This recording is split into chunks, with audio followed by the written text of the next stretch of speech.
I've never been a big believer in doing things that don't feel good. So as a holistic concept, if my gut says don't do it, I don't really do it. But I love exercise. I love feeling healthy.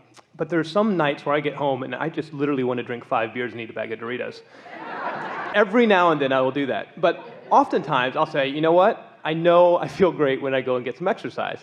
And I will force myself to go get some exercise. And afterwards, the heart's beating, the muscles are strong, your posture's good, the blood's flowing, and I feel great.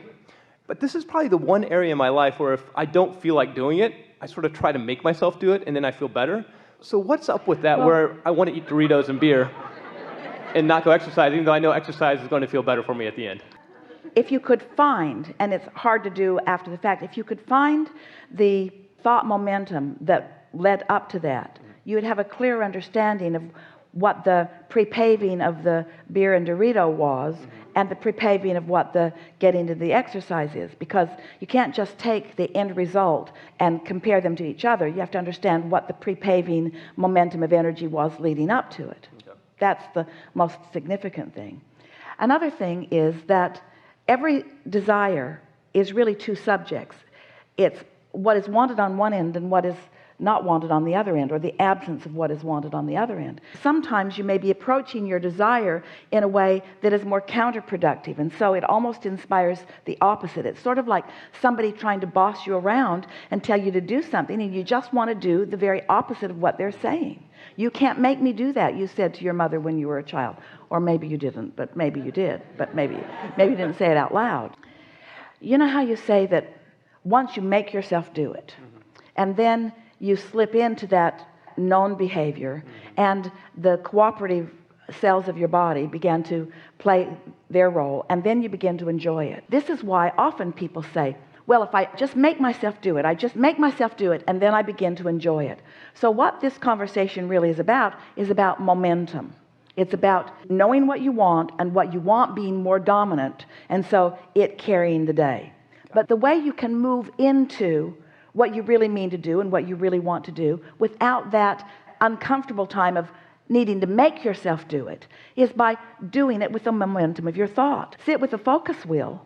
A focus wheel, you know about it? Just take a page and draw a circle in the center and draw some circles around the outer edge. And in the center, make a statement of something that really means something. I love my good feeling body, or I love the vitality of my body. And then just make some statements.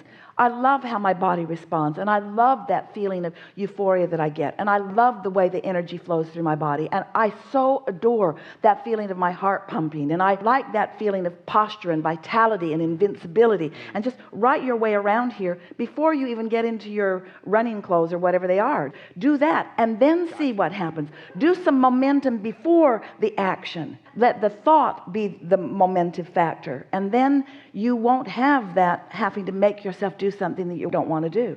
And we are really proponents of never doing anything that you don't feel like doing, because there is counter production that happens during that time you're making yourself do it. You would be better off not doing it during that time. And you say, but it led me to something that was really good. And we say, yeah, and it was almost as good as if you hadn't had to go through that time, but it isn't as good. Even when you get to the good stuff isn't as good as the good stuff would have been, because you had to go through the bad stuff. You follow? It's like taking your train 80 miles an hour that way before you decide to take it 80 miles an hour that way. And we say, don't take it 80 miles an hour that way. Do it with thought. Get your momentum going, and then get into the receptive mode, and then.